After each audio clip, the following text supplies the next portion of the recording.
नमस्कार, मैं धीरेन आपका फिर से स्वागत करता हूं स्पोर्ट्स टॉक सीजन 2 के एपिसोड 15 में। तो जैसा कि 17 साल बाद इंडिया T20 वर्ल्ड कप जीत चुकी है, जो कि पूरे भारतवर्ष के लिए एक बहुत बड़ा पल है। तो इसी बीच इस पे चर्चा करने के लिए आज हमारे साथ मौजूद है कनिष्का। नमस्कार। तो कनिष्का, जैसा कि 17 साल बाद हमने T20 वर्ल्ड कप जीता है और 11 साल लग गए हमें एक ICC टूर्नामेंट जीतने के लिए, तो इतना लंबा ब्रेक इंडियन फैंस और इंडियन क्रिकेट टीम के लिए कितना टफ था? देखिए, अब मैं खुद एक इंडियन फैन हूँ तो मैं आपको अपनी ही एक्सपीरियंस बताती हूँ। जब हम पहला मैच मतलब जब हमने एक वर्ल्ड कप के बाद दूसरे वर्ल्ड कप पे पहुंचे थे, तब हमने जो हार हमारे को मिली थी, वो एक बहुत ही मतलब कह सकते हैं एक दर्दनाक चीज़ थी हम लोगों के देखने के लिए। और उसके बाद लगातार हम वर्ल्ड कप हारते ही जा रहे थे। हमारे पास एक वर्ल्ड कप आने के लिए हमारे अंदर इतनी आशाएं बनी हुई थी, लेकिन स्टिल हम इस बार सोच रहे थे कि क्या पता कोई गलती अगर हमसे पहले ना हो गई हो, कोई ऐसी टीम हमारे सामने ना आ जाए जो वर्ल्ड कप हम इस बार भी हार जाए। लेकिन क्योंकि इस बार अगर मैच की बात करें तो मैच भी कुछ ऐसा था कि आप स्किप नहीं कर सकते उस मैच को। उस मैच को आपको लगातार देखना था, क्योंकि हर बॉल एक नया टर्न ले रही थी, और टर्न ऐसा कि मतलब कुछ भी हो सकता है। अगर मतलब वही बात है, अगर 30 बॉलों पे 30 रन चाहिए, उसके बाद जो विकेट नहीं आया होता तो मैच की सिचुएशन कुछ अलग होती। तो बस यही मैं बताना चाहूंगी कि ये मैच काफी ज्यादा हद तक एक क्रूशियल और कह सकते हैं एक इंसाइटफुल मैच था, एक्साइटमेंट भरा हुआ था। तो मतलब कुछ भी हम मिस नहीं कर सकते थे इस मैच के दौरान। तो जैसा कि आपने बोला, मैच में कई जगह टर्निंग पॉइंट आए, तो क्या आपको नहीं लगता कि ये मैच भी 2007 वाले T20 वर्ल्ड कप जैसा कुछ रिकैप चल रहा था? क्योंकि उसमें भी लास्ट ओवर में कुछ 12 से 16 रन चाहिए थे, जोगिंदर शर्मा ने बॉल डाली। हाँ, विकेट में थोड़ा हम कह सकते हैं उस वक्त 1 विकेट की नीड थी, पर इसमें हमें 3 विकेट की नीड थी। बट कुछ अगर सिचुएशन की बात करें तो दोनों लगभग सेम थे। देखिए, उस मैच में हम जैसे कि आपने डिफरेंस बताई दिया कि 1 विकेट की नीड थी, लेकिन मुझे लगता है कि वो वाला मैच और इस मैच में काफी ज्यादा सिमिलैरिटीज तो थी, बस ये एक डिफरेंस रहा। लेकिन मुझे लगता है कि जो मैच हमने इस दौरान देखा है, इसको लेकर जो हमारे बीच में दर्शकों की उम्मीद बनी हुई थी, जो एक्साइटमेंट लेवल था, ये कहीं ज्यादा था। क्योंकि उस टाइम पे हमारे बीच में ये 17 साल या 13 साल ये सब नहीं आए थे। क्योंकि ये जो टाइम होता है ना, ये इंसान को होप से बांध देता है, और हमारी उम्मीदें इतनी ज्यादा थी कि हर दर्शक ये चाहता था कि कुछ भी हो जाए, कैसे भी करके लास्ट में हम जीत जाएं। बस यही एक उम्मीद लेके सारे दर्शक रात के 12:30 1 बजे तक मैच देख रहे थे। तो बॉलिंग साइड की बात करें तो हमने डिफेंड करते हुए सारे बॉलर्स ने मिलकर साथ निभाया, सबने अपना अपना बेस्ट दिया, जिसमें रविंद्र जडेजा, बुमराह, कुलदीप यादव और अक्षर पटेल ने खूब साथ निभाया। बट अगर हम बैटिंग साइड की बात करें तो आपको नहीं लगता कि अगर ये 3 प्लेयर जैसे विराट कोहली, अक्षर पटेल और शिवम दुबे, अगर ये तीनों ना चलते तो उस मैच को जीतना एक बहुत ही बड़ा टास्क बन जाता इंडिया के लिए? देखिए, अगर हम एक मैच के हिसाब से तो नहीं बात कर सकते। थ्रू आउट द टूर्नामेंट हमने देखा कि रोहित शर्मा का परफॉर्मेंस काफी ज्यादा अच्छा था, और विराट कोहली का उतना अच्छा नहीं रहा थ्रू आउट द टूर्नामेंट। लेकिन लास्ट में जो उन्होंने अपनी परफॉर्मेंस दिखाई है, 76 रन कम नहीं होते एक प्लेयर के लिए, और वो भी तब जब हमें वो एक विकेट बहुत ही ज्यादा क्रूशियल था। अगर विराट कोहली का विकेट अगर वो दे देते तो मैच पूरी तरीके से साउथ अफ्रीका के पक्ष में चला जाता। तो मुझे लगता है कि थ्रू आउट द टूर्नामेंट पूरी टीम ने साथ निभाया है, लेकिन वही है कि लास्ट मैच पे देखते बाजी कौन मारता है, किसको मैन ऑफ द मैच मिलता है, ये बहुत इंपॉर्टेंट होता है देखने के लिए। तो मुझे लगता है कि रोहित शर्मा ने भी बहुत अच्छा परफॉर्मेंस दिखाई है टूर्नामेंट पे। तो कभी कभी ऐसा होता है कि नहीं होता टाइम, और जब वो आए थे तब उन्होंने चौके छक्के मतलब चौके तो मारे ही थे। तो मुझे नहीं लगता कि उनको ये कहना कि सिर्फ 3 प्लेयर्स ने मैच जिताया है। वर्ल्ड कप है, टूर्नामेंट पूरी तरीके से रिस्पॉन्सिबल होता है, क्योंकि टूर्नामेंट में हर एक प्लेयर की अपनी भूमिका होती है।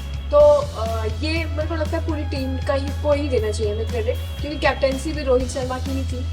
तो लगभग अगर हम विराट कोहली की बात करें तो 2011 के वर्ल्ड कप जैसा, जैसे महेंद्र सिंह धोनी जाए थे 3 विकेट गिरने के बाद, उन्होंने एक तरफा मैच जिताया था, तो वैसा ही इस बार विराट कोहली ने काम किया। तो अगर हम बात करें शिवम दुबे की, जो उन्होंने छोटा सा कैमियो खेला लास्ट में, 22 रन बनाए, जिनमें 4 चौके और 1 छक्का शामिल था, तो वो कितना बड़ा इम्पैक्टफुल था? देखिए, हम दुबे की बात करें ना तो हम ये देखेंगे कि वो कम बॉलों पे ज्यादा रन बनाते हैं। तो ये एक बहुत ही बड़ी बात है, क्योंकि अगर वो लंबी पारी खेल लेते हैं बट वो बॉल ज्यादा खाते हैं और रन कम बनाते हैं, तो फिर वो भी किसी चीज की इम्पोर्टेंस नहीं होती उस चीज की। तो मुझे लगता है कि ये जो, लेकिन उनका क्योंकि उनका आने का टाइम भी थोड़ा सा लेट होता है, तो उनके पास उतना ही टाइम होता है जिसमें वो ज्यादा रन बना सके, अपने आप को हाईलाइट कर सके। तो मुझे लगता है उन्होंने बखूबी अपने आप को हाईलाइट किया है थ्रू आउट द टूर्नामेंट, क्योंकि टूर्नामेंट में उन्होंने कुछ बड़ा तो बड़े रन नहीं बनाए हैं, लेकिन come through out the tournament उन्होंने छोटे छोटे कैमियो जब भी जरूरत थी हाँ। टीम को अच्छा साथ निभाया। अच्छा साथ निभाया है, कम बॉलों पे ज्यादा रन लिए हैं। तो मुझे लगता है उनका अच्छा खासा रोल रहा है वर्ल्ड कप में।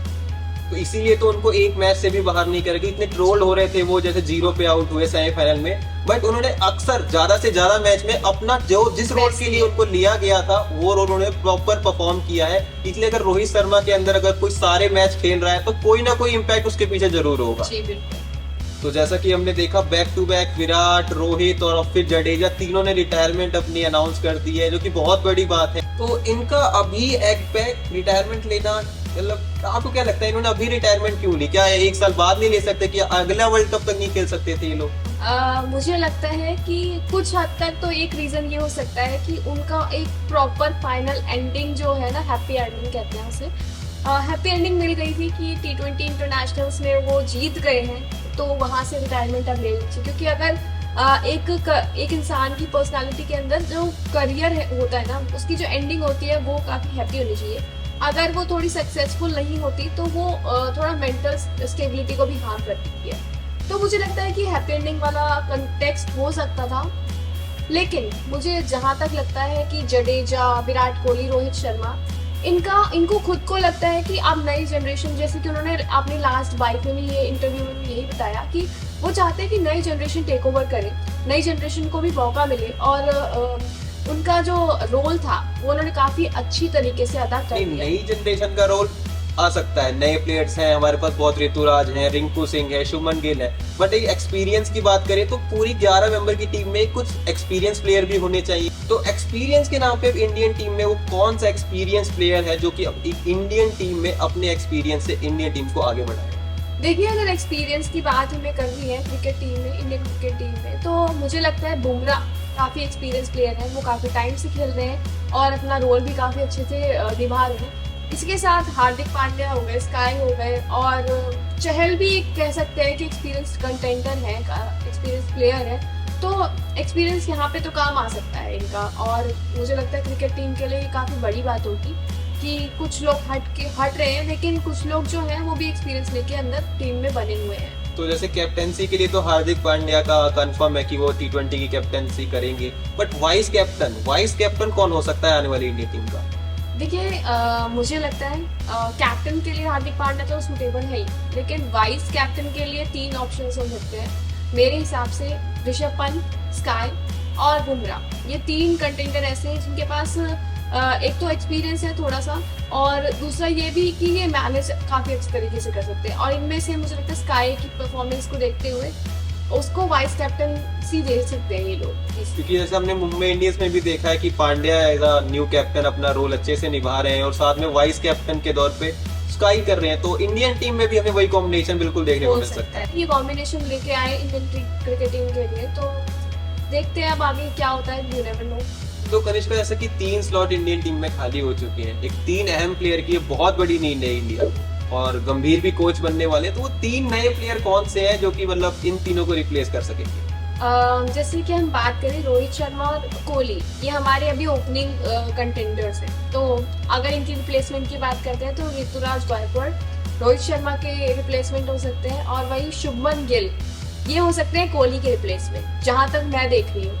और अभी हम जडेजा की बात कर रहे हैं, तो जडेजा ऑलराउंडर है, तो इसके हिसाब से रिंकू की वापसी हो सकती है, जहां तक मुझे लग रहा है, मैं जहां से मैच को देख रही हूँ या फिर क्रिकेट टीम को देख रही हूँ, तो मुझे लगता है रिंकू की वापसी हो सकती है। और ये 3 जो है प्रबल दावेदार, मतलब कह सकते हैं कि रोहित शर्मा जब थे तो हम लोग गायकवाड़ को थोड़ा बैक एंड पे लेते थे कि अगर रोहित शर्मा खेल रहे हैं तो ये बैक एंड पे रहेंगे, लेकिन अब जब रोहित शर्मा नहीं है तो मुझे लगता है कि ये प्रॉपर उनको चांस मिल सकता है कि वो उनकी रिप्लेसमेंट दिखाएं। और अगर ऋतु खेलेंगे तो वो भी वाइस कैप्टन के लिए एक बहुत बढ़िया चेहरा है। CSK की कैप्टनसी उन्होंने अच्छी कैप्टनसी करी, कॉमनवेल्थ में उन्होंने गोल्ड जितवाया इंडिया को, तो एक बेटर ऑप्शन अभी और ये भी भी कह मिलेगा। सकते हैं, हाँ जी बिल्कुल। लेकिन वही है कि अगर वो उनको लेते हैं तब। तो जैसा कि हमने कोहली की बात करी, जडेजा की बात करी, कोच राहुल द्रविड़ की बात करें तो उनके लिए कनिष्का कितना इंपॉर्टेंट था ये वर्ल्ड कप जीतना? देखिए वही मैं बात करती हूँ ना, जब कोई कोच अच्छा परफॉर्मेंस मतलब पूरा अपना दिलो जान लगा देता है किसी मैच के लिए, लेकिन फिर भी वो जीतता नहीं है और ऊपर से उसको लोगों की तरफ से बैकलैश मिलती है, तो काफी मेंटल स्टेबिलिटी हार्म होती है। और इसके साथ ही आपका ना कोर जो है मोटिव वो डगमगा जाता है। लेकिन राहुल द्रविड़ ने एक ऐसी पर्सनालिटी है कि उन्होंने इतना बैकलैश झेलने के बाद भी यहाँ तक इस क्रिकेट टीम को लेकर आए हैं और साथ ही अपना वर्ल्ड कप के लिए बेस्ट परफॉर्मेंस यानी कि सारे मैच जितवाए हैं। बीच में वो बहुत ट्रोल हुए कि मतलब टेस्ट का प्लेयर है, टेस्ट के प्लेयर को कोच बनाया, वो T20 वर्ल्ड कप कैसे जितवाएगा? बट ये बहुत बड़ा काम किया है उन्होंने और सारे ट्रोलर्स के मुंह पे मतलब मुंह बंद करा दिए हैं सबके। तो वही बात है ना कि आप कितना भी किसी मतलब वही एक्सपीरियंस काम आता है। आप ये नहीं कह सकते कि वो टेस्ट के लिए ही है या फिर वर्ल्ड कप के लिए क्यों उन्हें कोच बनाया। तो वही अगर टीचर जो होता है जो फॉल्ट्स कर करके एक्सपीरियंस लेता है वो आपको काफी अच्छा एक स्टार बना सकता है, आपको काफी अच्छी तरह से पॉलिश कर सकते हैं, क्योंकि उसे पता है कि आप कहाँ गलती कर सकते हो, आपकी मेजर गलतियां कहाँ होंगी। तो राहुल द्रविड़ ने ये पूरा प्रॉपर दिखाया है हमें कि आप चाहे छोटे से स्टार्ट करो लेकिन आपकी जो दिशा होती है वो काफी बड़ी होती है। तो यही परफेक्ट एग्जांपल है, जैसे कि हम वर्ल्ड कप जीत चुके हैं T20 का, तो ये इसमें बहुत ही ज्यादा संजीदा और क्रूशियल रोल जो है वो राहुल द्रविड़ का है। क्योंकि लास्ट में आपने देखा होगा कि कोहली आए थे राहुल द्रविड़ के पास, उन्होंने उनको ट्रॉफी पकड़ाई थी और उसके बाद जो राहुल द्रविड़ जैसे एक बड़ी पर्सनैलिटी है और उनका ICC टूर्नामेंट कोई भी ना जीतना, तो उनके लिए ये जीत बहुत जरूरी थी, उनको डिजर्व करते हैं वो एक कप। क्योंकि अभी कोच भी स्विच होने वाला था और ये एक ऐसा वर्ल्ड कप था जिसमें कोच भी स्विच होने वाला है, 3 प्लेयर्स जो है वो रिटायरमेंट अनाउंस करने वाले थे। तो ये वर्ल्ड कप सच में बहुत क्रूशियल था सभी के लोगों के लिए जो कि अब नहीं रहने वाले आगे वर्ल्ड कप में। तो जैसा आपने कोच की बात करी, कोच चेंज होने वाले हैं, राहुल द्रविड़ का टेन्योर पूरा हो चुका है, गौतम गंभीर 99% तय है कि गंभीर अपने इंडिया के नए हेड कोच बनने वाले हैं। तो आपको क्या लगता है आने वाले साल जो कि चैंपियन ट्रॉफी 2025 में है, अब गंभीर कौन सा रोल अपना अदा करेंगे इंडियन टीम के साथ? देखिए एक्सपीरियंस गंभीर को भी बहुत ज्यादा है, उनको भी पता है कि उनको कौन सी टीम को कैसे पॉलिश करना है, कौन से प्लेयर्स को कितनी ज्यादा अहमियत है और किस प्लेयर को उनको कितना ज्यादा अपना योगदान देना है। क्योंकि जैसा हमने सबने देखा ही KKR के साथ क्या हुआ, इतना लंबे सफर बाद KKR ने ट्रॉफी जीती, जो कि गंभीर का बहुत बड़ा रोल था उसमें, तो उसी का रीजन है वो इंडिया के भी कोच बन रहे हैं। कह सकते हैं क्योंकि KKR की परफॉर्मेंस भी एक तो अच्छी थी, ऊपर से गंभीर भी लाइमलाइट में रह ही रहे हैं, तो ये भी एक रीजन हो सकता है गंभीर को कोच का पद देने का। पर अभी मैं जैसे बता रही थी कि राहुल द्रविड़ जो है वो थोड़े से अपनी गलतियों से सीख लेते हैं, तो हमें नहीं पता गंभीर का पर्सनल टेक कैसा रहेगा अगर वो थोड़ा सा डाउनफॉल के साइड जाते हैं। तो गंभीर के साथ ये है कि मतलब जैसे राहुल द्रविड़ पहले अंडर-19 के कोच थे, फिर इंडिया के कोच बने, बट गंभीर के साथ वो सिर्फ IPL में कोच बन चुके हैं, बाकी उन्होंने इंटरनेशनल्स में कभी कोचिंग नहीं करी है किसी भी टीम के साथ, चाहे वो इंडिया हो या कोई दूसरी टीम हो, तो वो एक बड़ा रीजन हो सकता है। तो बट अभी जैसे हम स्टार्टिंग में भी यही कह रहे थे कि टीम अच्छी नहीं है, टीम की सिलेक्शन अच्छी नहीं है, बट आगे जाके हमने देखा है कि वर्ल्ड कप हमने ले लिया है, तो कह सकते हैं कि अभी हमें कुछ नहीं पता, कोई पिक्चर इज अनक्लियर कि क्या हो सकता है, क्या होने वाला है, यू नेवर। मुझे तो लगता है रोहित, कोहली और जडेजा को ये रिटायरमेंट लेना है, उसके पीछे है WTC, जो कि WTC जीतना और आने वाला चैंपियन ट्रॉफी, ये दोनों ICC टूर्नामेंट बहुत ही क्रूशियल है। WTC हम एक बार भी नहीं जीत पाए और आने वाले अपकमिंग ईयर में ये जीतना बहुत ही जरूरी है।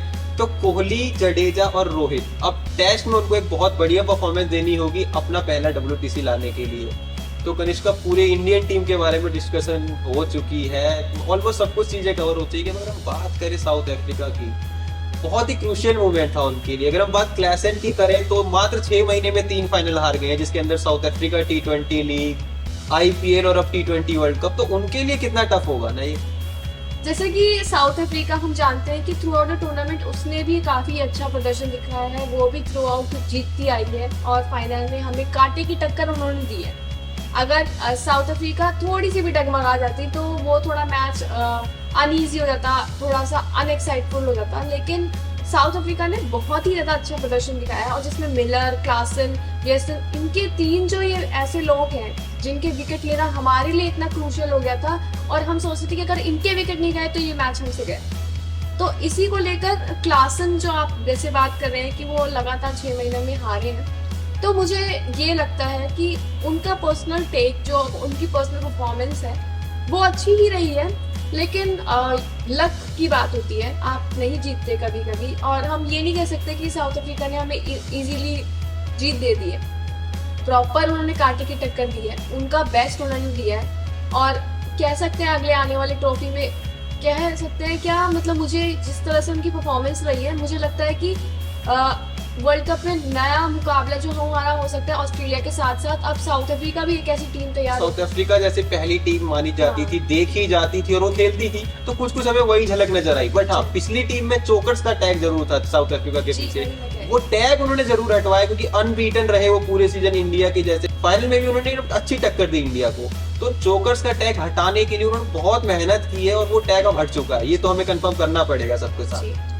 वही मैं कह रही हूँ कि ऑस्ट्रेलिया के साथ साथ हम साउथ अफ्रीका को भी उसी नजरिए से देख सकते हैं क्योंकि अनबीटन कह सकते हैं और एक ऐसी टीम जो हमारे साथ ऐसे खड़ी हो रही है और उसमें हमें डर लग रहा है कि कुछ भी हो सकता है, हम भी जीत सकते हैं, वो भी इक्वली जीतने के प्रबल दावेदार है।